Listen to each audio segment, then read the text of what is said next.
So why am I still talking about Amy Sousa's press conference? Well, first of all, it was wrong, shouldn't happen. But I'm not seeking justice in the same system that created the fiasco, okay? Those who enjoy violating other people's rights, regardless of party, that believe they're right and no one else has the right to even have a voice, isn't my belief. I'm creating transparency so that you have a true choice point. Once you see the actual truth of what really happened, then you individually, sovereign, divine individuals, not about political party, not about the police or the justice systems of mankind or any religion or any other person, but about you personally and individually. Once you see what happened and who said what and how it happened, then you decide for yourself what's your truth personally. What matters to you, what's important to you, what you believe. And that's a true choice point. A lot of times, when people think of free will, they think that we have a free will to choose whatever we want in our life or reality or whatever. But we don't often have a true choice point in that free will because we don't know what actually truly happened. And so I'm showing you, the general public, the truth about what happened. And you make up your mind however you want. I went there for spiritual reasons associated with no political party. I certainly didn't go there against the trans community. I certainly didn't go there against the pride community. And so I'm showing you, not my truth or my opinion. I throw it in there. I make fun of people. I say what I say. But I show you supporting documents and video for you to have a true choice point of what really happened. I'm not looking at the governments of man to fix what the governments of mankind did. I'm not looking for justice. I'm not looking for people to get arrested and go to the courts that are going to be corrupt. Locally here in Port Townsend, the prosecutor didn't prosecute any of them, right? Felony assaults, inciting a riot. There was a lot. Be a victim on both sides. But he'll spend hundreds of thousands of dollars of your tax dollars to get criminal charges and $26,000 in payment fees for a homeless man's dog that had a chronic skin disease. Check out michaelalmainchronology.blogspot.com, which is how I even got involved in the Julie Jaman thing. I saw the town ganging up on her like they did with him, with Michael Almain. You wouldn't have guessed it.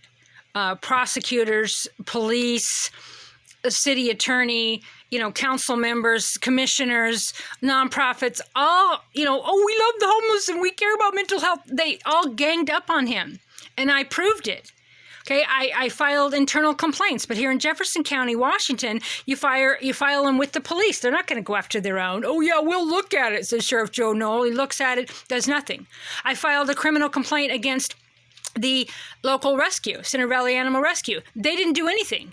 Okay, later the state did something to their license, a little bit, but it's nothing. The town's like, rah, rah, let's have fundraisers for CVAR, right? Center Valley Animal Rescue.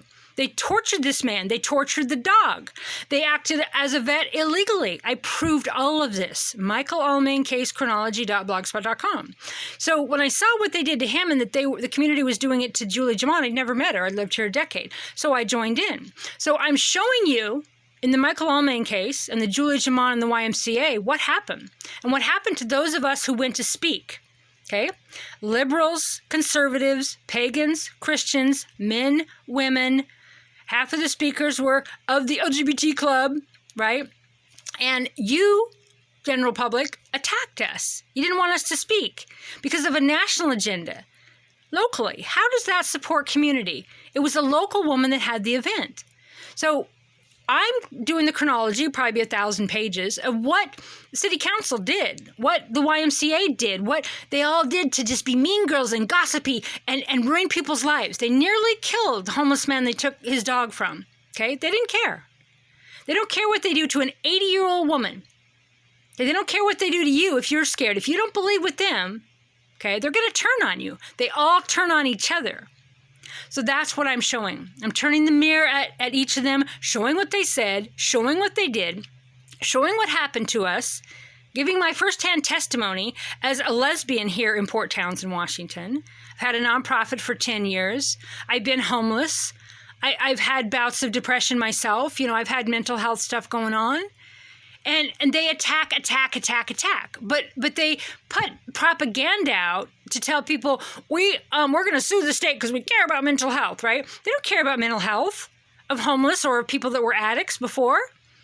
Just look at the Michael Allman case. They care about each other in a way that gets them elected. They look at everything through politics, extreme partisan, okay?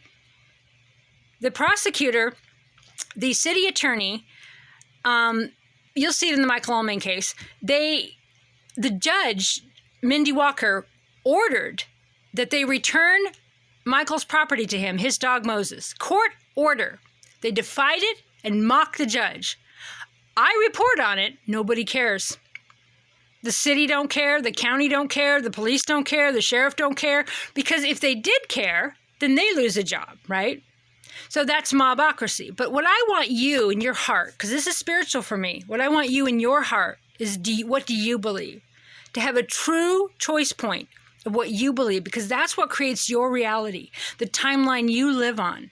That's what shifts you to a version of reality that is really you. Once you know the truth and then you decide what you believe from there, that's on you. I love you all.